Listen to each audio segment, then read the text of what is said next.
కుటుంబానికి జరిగిన అన్యాయంతో మేము ముందుకు వచ్చినాం, కానీ తెలంగాణ మొత్తంలో జరుగుతుంది ఈ సమస్య. చాలా ఇబ్బందికరమైన పరిస్థితి నడుస్తుంది. గత ప్రభుత్వం తీసుకొచ్చిన ధరణి అనే ఒక దరిద్ర కార్యక్రమంతో చాలా కుటుంబాలు నలిగిపోయినాయి. లక్షల కుటుంబాలు ఎవాక్యువేట్ అయిపోయినాయి. అసలు రోడ్ల మీద ఉన్నారో ఎక్కడున్నారో తెలియని పరిస్థితుల్లో అష్ట కష్టాలు పడుతున్నారు. అందులో ఈ కుటుంబం ఒకటి. మహేశ్వరం మండలానికి సంబంధించి వీళ్లకు 50 ఎకరాల పైగా రావాల్సి ఉంటే జేబీ ఇన్ఫ్రా, కాంక్రీట్ ఇన్ఫ్రా అనే ఒక బినామీ సంస్థలు, అంటే బినామీ అని ఎందుకంటున్నా అంటే దీని వెనకాల పెద్దవాళ్ళు ఉన్నారు.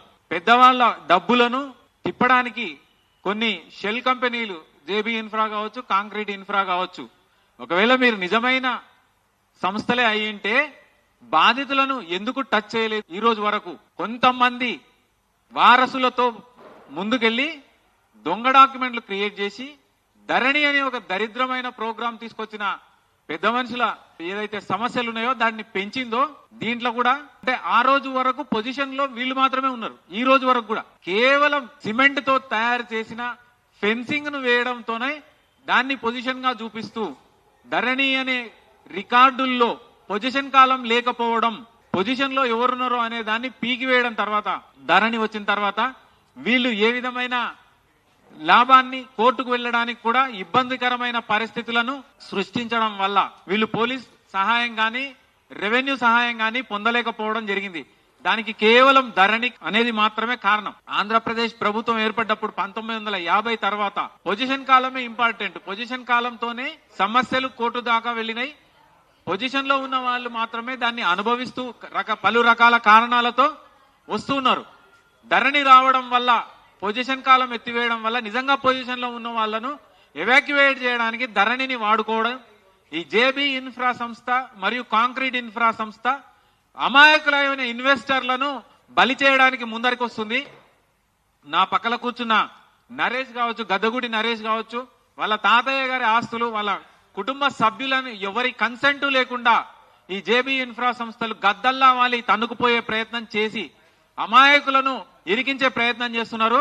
వాళ్ళు ఖచ్చితంగా చట్ట సమస్యల్లో ఇరుక్కుంటారు, కోర్టు సమస్యల్లో ఇరుక్కుంటారు. మహేశ్వరం మండలంలో ఉన్న ఈ సర్వే నెంబర్ 372 దానికి సంబంధించి జేబీ ఇన్ఫ్రా, కాంక్రీట్ ఇన్ఫ్రా సంస్థలు నిర్వహిస్తున్న రియల్ ఎస్టేట్ ఎగ్జిబిషన్లకు మీరు వెళ్లి మీరు గాని డబ్బులు చెల్లిస్తే, మీరు గాని అగ్రిమెంట్లు చేసుకుంటే, మీరు గాని ల్యాండ్ కొంటే, ఫ్లాట్లు కొన్నా మేము వేయబోయే సివిల్ క్రిమినల్ చర్యలకు మీరు బాధ్యులవుతారు.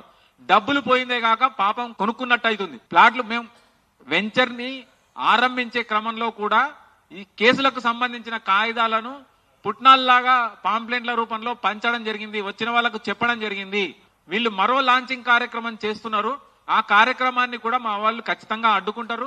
ఇప్పుడు ప్రభుత్వంలో ఉన్న అధికారులు కూడా మీనమేషాలు లెక్క పెడుతున్నారు. నిజమైన బాధితులను ఆదుకోకుండా కేవలం డబ్బులకు మాత్రమే లొంగి, డబ్బుల కొరకు మాత్రమే పనిచేస్తున్న అధికారుల మీద కూడా మేము చట్టపరమైన చర్యలు తీసుకోవడానికి సిద్ధంగా ఉన్నాం. నిజమైన బాధితులకు న్యాయం చేయాల్సిందిగా మీ ద్వారా రెవెన్యూ పోలీస్ డిపార్ట్మెంట్ వ్యక్తులను మేము రిక్వెస్ట్ చేస్తున్నాం. దయచేసి ఈ జేబీ ఇన్ఫ్రా కావచ్చు, కాంక్రీట్ ఇన్ఫ్రా కావచ్చు, దాంట్లో వ్యవహారంలోకి వస్తే మాత్రం మీరు కోర్టు కేసుల్లో చిక్కుకునే ప్రమాదం ఉంది. 100కు 100%. మా మీద ఏమైనా చర్యలు తీసుకుంటే మేము ఎదుర్కోవడానికి సిద్ధంగా ఉన్నాం. కేవేర్లు కూడా ఫైల్ చేస్తున్నాం. మేము మా మీద ఏమైనా క్రిమినల్ కేసులు వేసినా, సివిల్ కేసులు వేసినా మేము ఎదుర్కోవడానికి సిద్ధంగా ఉన్నాం. సుప్రీంకోర్టు దాకా కూడా పోరాటం చేయడానికి వీళ్ళందరూ సిద్ధంగా ఉన్నారు. ఇప్పటికే మానవ హక్కుల కమిషన్ ఢిల్లీలో కూడా, జాతీయ మానవ హక్కుల కమిషన్ లో కూడా మేము పలు కేసులు దాఖలు చేసి ఉన్నాం. కాబట్టి కోర్టు కేసుల్లో ఇరుక్కోవద్దని చెప్పి హితవు చెప్తున్నాం. దయచేసి ఎవరు కూడా జేబీ ఇన్ఫ్రా, కాంక్రీట్ ఇన్ఫ్రా సంస్థలకు సంబంధించిన వ్యవహారాల్లోకి వెళ్ళవద్దని చెప్పి రిక్వెస్ట్ చేస్తున్నాం.